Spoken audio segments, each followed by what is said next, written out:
सबसे पहला क्वेश्चन है इकाई। इकाई का अंक किसे कहते हैं? जब भी देखेंगे कि एक अंक रहेगा तो एक अंक की संख्या को क्या कहा जाता है? इकाई। इकाई का जो मान होता है कितने से होता है? 0 से लेकर 9 तक, मतलब जितना भी हम लोग लिखेंगे तो सब में तुम्हारा जो मान रहेगा कितना कितना रहेगा? एक एक रहेगा। ठीक है, जहाँ पर भी हम लोग देखेंगे अगर एक अंक है तो एक अंक को क्या कहा जाता है? इकाई कहा जाता है। गिनती का जो शुरुआत होता है तो गिनती का शुरुआत कहाँ से होता है? 0 से होता है। ठीक है, 0 से होता है, लेकिन 0 कहाँ? 0 इकाई में नहीं ले जाते। इकाई में कहाँ से लेंगे? 1 से लेकर 9 तक जो अंक लिखे हैं सब कितना है मान? इसमें सब में एक एक मान है, तो एक अंक के मान को क्या कहा जाता है? इकाई। तो नॉर्मल में इसका परिभाषा क्या बोलेंगे कि एक अंकों की संख्या को क्या कहा जाता है? इकाई कहा जाता है। एक अंकों की संख्या को क्या कहा जाता है? जैसे 1 2 3 4 5 6 7 8 10 भी तुम्हारा इकाई होगा? 10 इकाई नहीं होगा, क्योंकि 10 में हमारा कितना अंक है? 2 अंक है। तो 2 अंकों की संख्या को क्या बोलेंगे हम लोग? ठीक है, 2 अंकों की संख्या को क्या बोलेंगे? दहाई का शुरुआत हमारा कहाँ से होता है? 10 से। जैसे इकाई का शुरुआत 1 से लेकर 9 तक होता है ना, उसी तरह हमारा दहाई का अंक कहाँ से कहाँ तक? 10 से लेकर 99 तक। 10 से लेकर 99 तक। 10 से 99 पर जो भी संख्या लिखेंगे सब में हमारा मान कितना कितना रहेगा? 2 2। जहाँ पर भी हम लोग गिनती में देखेंगे अगर 2 अंक है तो 2 अंकों की संख्या को क्या कहेंगे? जैसे 10 11 12 13 15 17। ठीक है, समझ लीजिए ना। इकाई का अंक जैसे 1 से लेकर 9 तक खत्म हो जाता है, उसी तरह दहाई का जो शुरुआत होता है 10 और अंतिम कहाँ है? 99। 99 के बाद अगर एक अंक भी बढ़ेंगे तो कहाँ चले जाएंगे? सैकड़ा में। 3 अंक हो जाएगा। ठीक है, तो 3 अंकों की संख्या को क्या बोला जाता है?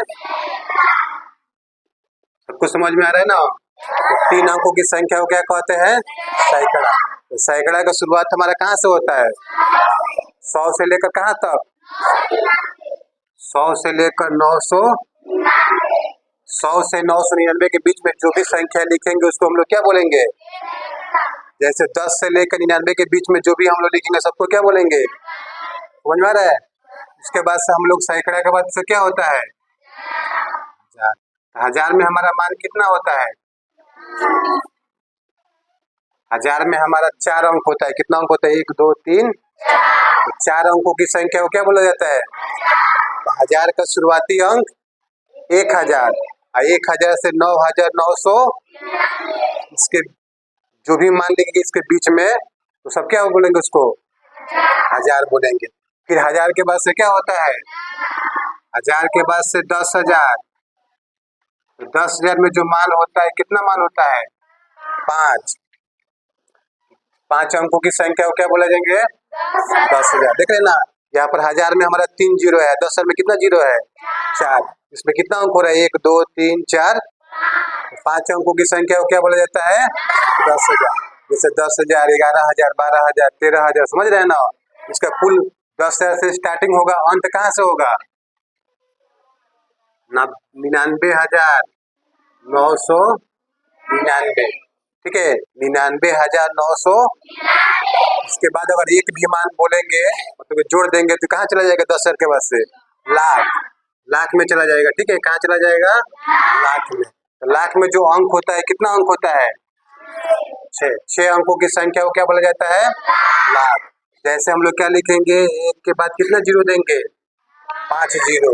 इकाई दहाई सैकड़ा 1000 10,000। समझ में आया? एक अंकों की संख्या को इकाई, 2 अंकों की संख्या को, 3 अंकों की संख्या को, 4 अंकों की संख्या को, 5 अंकों की संख्या को, 6 अंकों की संख्या को। किसी को दिक्कत?